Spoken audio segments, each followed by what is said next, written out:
નમસ્કાર વિદ્યાર્થીઓ. MA semester 2 paper number 3 ભારતીય સમાજ અંગેના પરિપ્રેક્ષ્યો. એમાં આપણે MN શ્રીનિવાસ ના જે પરિપ્રેક્ષ્યો છે એ જોવાના છે. તો MN શ્રીનિવાસે જે અભ્યાસો કરેલા છે તો એ જોઈએ તો એણે સૌપ્રથમ ગામડા અંગેના અભ્યાસો કરેલા છે. તો ગામડામાં એમણે જે કર્ણાટક રાજ્ય છે એનું રામપુરા ગામ છે એનો અભ્યાસ કરેલો છે અને એમાં એને ગામનું પરંપરાગત સ્વરૂપ અને પરિવર્તનો અંગેનો દ્રષ્ટિપાત કરેલો છે. ગામડાના રીત રિવાજો, એના અલગ અલગ પરંપરાઓ, એનું જીવન, આ વિશે MN શ્રીનિવાસે રામપુરા ગ્રામમાં જે અભ્યાસ છે એમાં એણે સંશોધન કરેલું છે. તો ગ્રામીણ એકતા અંગે પરસ્પર બે વિરોધી એવા મંતવ્યો રજૂ થયેલા છે. એક મંતવ્ય અનુસાર ગ્રામીણ ઐક્ય સ્વાભાવિક, સ્વનિયોજિત અને સ્વયંસિદ્ધ છે અને બીજા મંતવ્ય અનુસાર ગ્રામીણ ઐક્ય એક ભ્રમ છે. આ બંને મંતવ્યો પરસ્પર વિરુદ્ધના છે. શ્રીનિવાસે બંને મંતવ્યો અર્ધસત્ય હોવાનું સ્પષ્ટ કર્યું છે.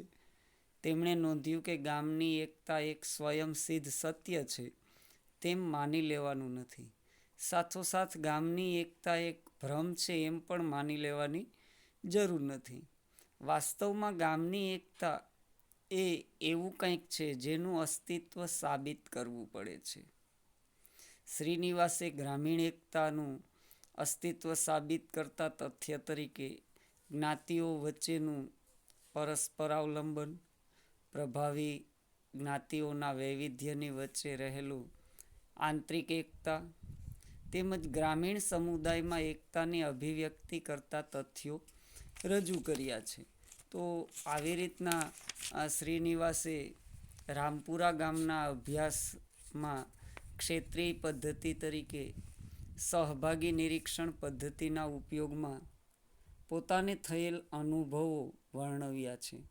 ગ્રામ સમુદાયમાં પોતે કઈ રીતે પ્રવેશ કર્યો, કયા ચાવીરૂપ માણસોનો સંપર્ક સાધ્યો, કઈ રીતે વિશ્વાસ સંપાદન કર્યો, ક્યાં વસવાટ કર્યો, કેટલા પ્રમાણમાં સહભાગી બન્યા, કઈ કઈ સમસ્યાઓ ઊભી થઈ અને તેને કઈ રીતે હલ કરી, સાયુજ્ય સ્થાપવામાં કઈ પ્રયુક્તિઓ સહાયક બની અને તેમાં પોતે કેવું વર્તન દાખવ્યું વગેરે બાબતોનું વિગતવાર એણે વર્ણન કર્યું છે.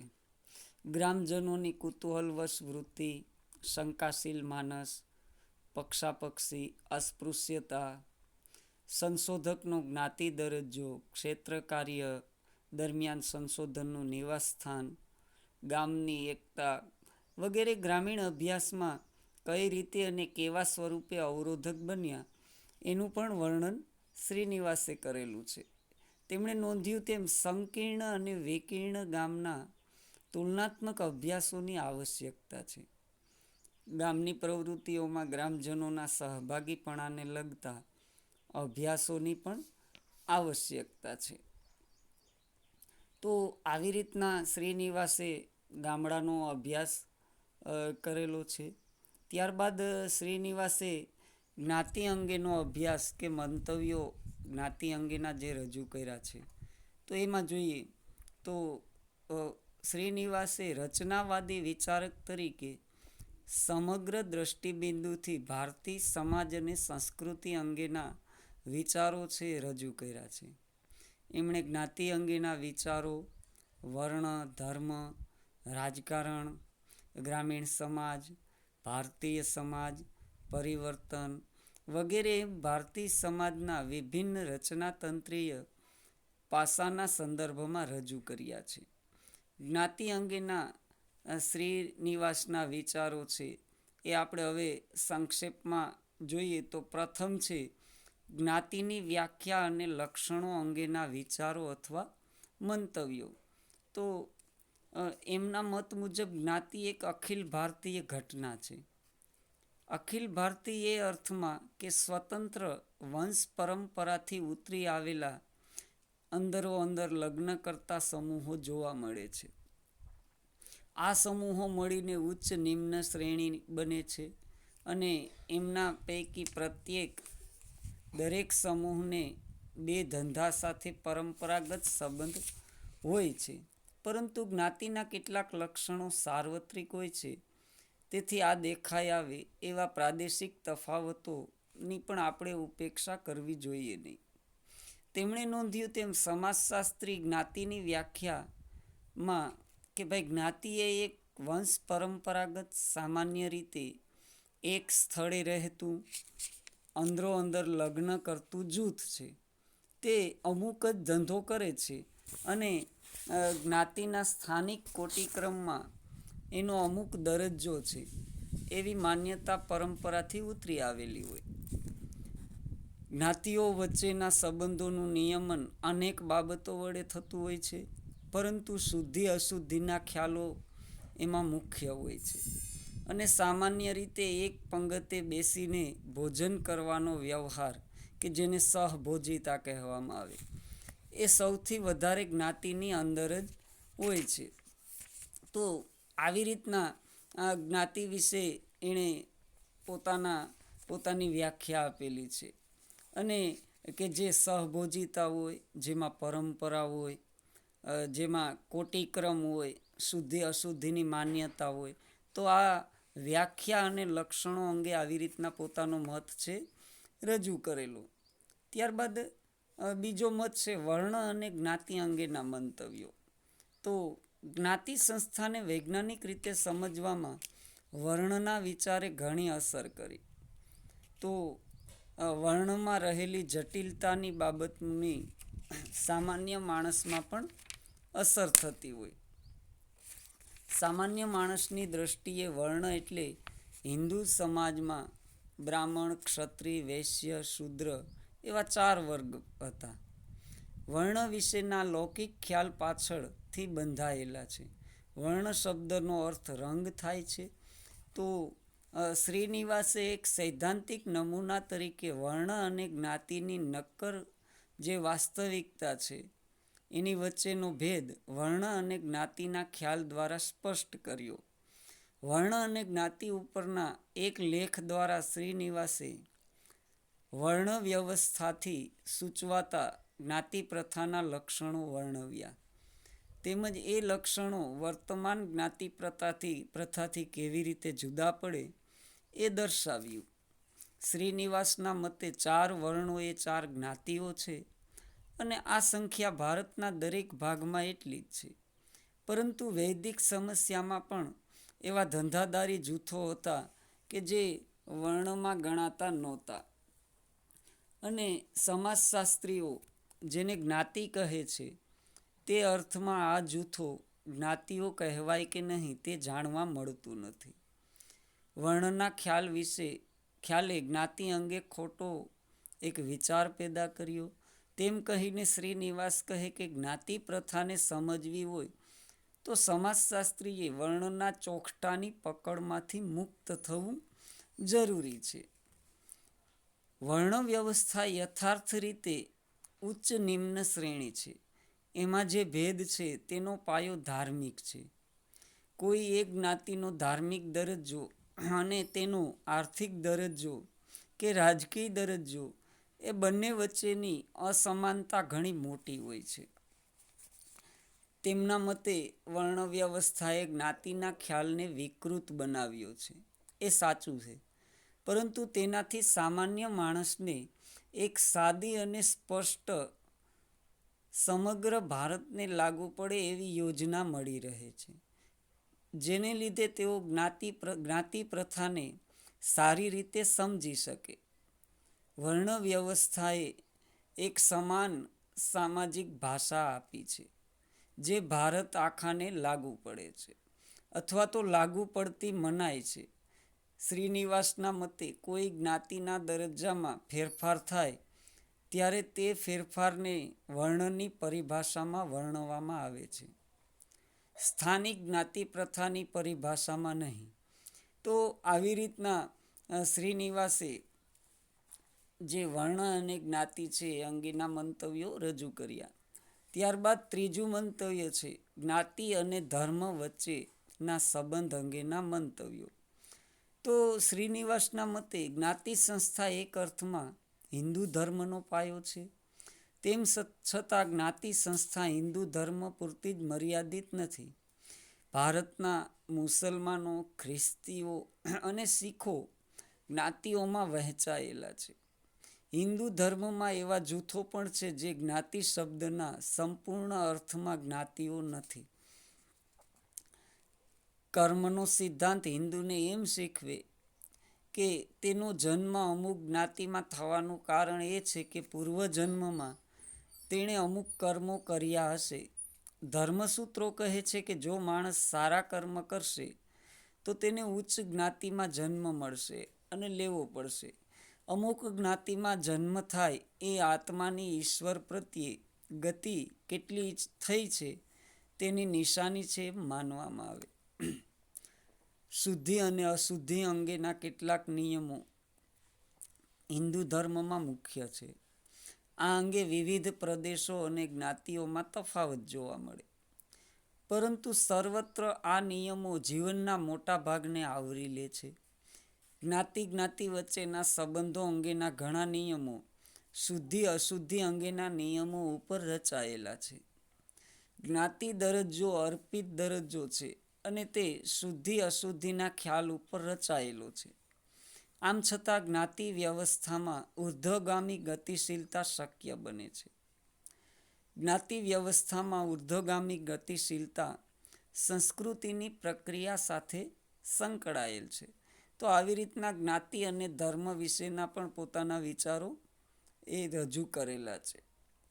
ત્યારબાદ ચોથું મંતવ્ય છે જ્ઞાતિ અને ગ્રામીણ સમુદાય વચ્ચેના સંબંધ અંગેના મંતવ્યો. તો એમાં એણે પોતાના વિચારો રજૂ કરતા શ્રીનિવાસ કહે કે ગ્રામીણ સમુદાયમાં વિવિધ જ્ઞાતિઓનું અસ્તિત્વ રહેલું છે. તેમની વચ્ચે સામાજિક ભેદભાવ હોય. પ્રત્યેક જ્ઞાતિ ઓછે વધતે અંશે સ્વતંત્ર સામાજિક એકમ તરીકે અસ્તિત્વ ધરાવે છે. જ્ઞાતિઓનું વૈવિધ્ય હોય, પરંતુ જ્ઞાતિઓ ગામના સમગ્ર સામુદાયિક જીવનમાં સુગ્રથિત થયેલી હોય.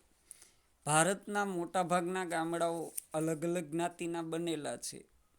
ગામડાના ઘરો જ્ઞાતિઓના પાયા ઉપર રચાયેલા હોય અને જ્ઞાતિઓનું ભૌગોલિક વિભાજન જોવા મળે, જેમાં એક પ્રકારનું સામાજિક અંતર વ્યક્ત થાય. ગામમાં જ્ઞાતિના ભેદભાવો ઉપર ગ્રામીણ એક્ય પ્રભુત્વ ધરાવે છે. શ્રીનિવાસ નોંધે કે પ્રભાવી વર્ચસ્વી જ્ઞાતિ ગામની સામાજિક વ્યવસ્થાને ટકાવી રાખે છે. તે ગામની દરેક જ્ઞાતિના રિવાજોને માન આપે. બિનપ્રભાવી જ્ઞાતિઓમાં થતા ઝઘડા કેટલીક વાર પ્રભાવી જ્ઞાતિના આગેવાનો પાસે લઈ જવામાં આવે અને તેઓના ઝઘડાનો ઉકેલ લઈ આવી અને સમાધાન સાધે છે.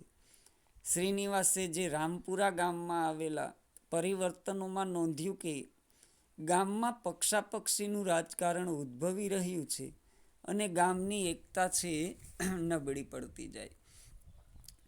ત્યારબાદ પાંચમું મંતવ્ય છે પ્રભાવી જ્ઞાતિ અંગેના વિચારો. તો એમાં પ્રભાવી જ્ઞાતિ માટે વર્ચસ્વી જ્ઞાતિ શબ્દ પણ ઉપયોગમાં લેવાય છે. તો જ્યારે કોઈ જ્ઞાતિ પોતાના સંખ્યાબળના કારણે અન્ય જ્ઞાતિ પર વર્ચસ્વ ભોગવતી હોય કે રાજકીય અને આર્થિક ક્ષેત્રે પોતાનું સ્થાન આગળ ધરાવતી હોય, તેવી જ્ઞાતિને પ્રભાવી જ્ઞાતિ કહેવાય છે. તો પ્રભાવી જ્ઞાતિ ભારતના ગ્રામ સમાજના કોટિક્રમમાં સાર્વત્રિક લક્ષણ છે. ભારતના લગભગ દરેક ગામડામાં એક જ્ઞાતિ સંખ્યાના કારણે, આર્થિક સમૃદ્ધિના કારણે કે વારસાગત દરજ્જાના કારણે પ્રભાવી હોય છે. પ્રાદેશિક એકમના સમગ્ર કોટિક્રમમાં આવી જ્ઞાતિનું શું સ્થાન છે તે મહત્વનું નથી. આવી પ્રભાવી જ્ઞાતિ જમીનની માલિકી ધરાવતી હોય, જ્યારે બાકીની જ્ઞાતિઓ જમીનની માલિકી ધરાવતી નથી હોતી. બીજી જ્ઞાતિઓ પ્રભાવી જ્ઞાતિઓ ઉપર આધાર રાખતી હોય છે અને આ જ્ઞાતિઓ સાથેનો સંબંધ બીજી જ્ઞાતિઓ સાથે વૈયક્તિક હોય છે. તો તેમણે શ્રીનિવાસે જ્ઞાતિના વર્ચસ્વના આધારભૂત તત્વો દર્શાવતા નોંધ્યું કે કોઈ પણ જ્ઞાતિએ પ્રભાવી બનવા માટે સ્થાનિક ખેતીની જમીનના સારા એવા ભાગ ઉપર માલિકી અને સ્થાનિક કોટિક્રમમાં તેનું ઊંચું સ્થાન ધરાવતી જ્ઞાતિના નિર્ણાયક પ્રભાવ અંગે ભોગવી શકે છે. શ્રીનિવાસની દ્રષ્ટિએ પ્રભાવી જ્ઞાતિ ગામ વિસ્તારના મોટાભાગના લોકો માટે સંસ્કૃતિકરણનું મોડલ છે પૂરું પાડે છે. તો આવી રીતના પ્રભાવી જ્ઞાતિ અંગેના વિચારો પણ શ્રીનિવાસે રજૂ કરેલા છે. ત્યારબાદ જ્ઞાતિ અને રાજકારણ વચ્ચેના સંબંધ અંગેના મંતવ્યો. તો ભારતના વિભિન્ન રાજ્યોના રાજકારણમાં જ્ઞાતિની ભૂમિકા અંગે શ્રીનિવાસે સર્વેક્ષણ કર્યું હતું અને આ સર્વેક્ષણના આધારે તેમણે આધુનિક ભારતમાં જ્ઞાતિ પરના લેખમાં રાજકારણમાં જ્ઞાતિની નિર્ણાયક ભૂમિકા પ્રત્યે ધ્યાન દોર્યું છે. ત્યારે પરંતુ 1957ની બીજી સામાન્ય ચૂંટણીના પરિણામોથી શ્રીનિવાસના મંતવ્યોને સમર્થન મળ્યું. ત્યારથી વિભિન્ન કક્ષાએ જ્ઞાતિ અને રાજકારણ વચ્ચેના સંબંધને સમજવા માટેના અભ્યાસો થવા લાગ્યા. ગામડાથી માંડીને રાજ્ય કક્ષાના ભારતીય રાજકારણની પ્રક્રિયાને સમજવામાં ઘણા સંશોધકોને તેમના લેખો છે એ ખૂબ જ ઉપયોગી જણાયા હતા. આંતરજ્ઞાતિ સંબંધો સમજવા તેમજ ગ્રામ સમુદાયમાં સત્તા માળખું સમજવામાં પ્રભાવી જ્ઞાતિનો ખ્યાલ છે ઉપયોગી બન્યો છે. શ્રીનિવાસે નોંધ્યું તેમ પ્રભાવી જ્ઞાતિઓએ રાજ્ય કક્ષાએ તેમજ અન્ય સ્તરે સત્તાઓ છે હસ્તગત કરી. પ્રભાવી જ્ઞાતિના મિનિસ્ટર પાસે એવી અપેક્ષા રખાય કે પોતાની જ્ઞાતિઓનો તેમજ પ્રદેશનો પ્રવક્તા બની રહે છે. તો આવી રીતના શ્રીનિવાસે જ્ઞાતિ અને રાજકારણ વચ્ચેના સંબંધો છે એના વિશે પણ પોતાના વિચારો છે રજૂ કરેલા છે. તો અહીં આપણે જે જ્ઞાતિ અંગેના મંતવ્યો છે એ ટોપિક પૂર્ણ થાય છે. ત્યારબાદ આપણે આગળનો જે ટોપિક છે કે સંસ્કૃતિકરણ એટલે કે સંસ્કૃતિ અંગેના વિચારો શ્રીનિવાસના એ આપણે હવે પછીના લેક્ચરમાં એની ચર્ચાઓ છે કરીશું.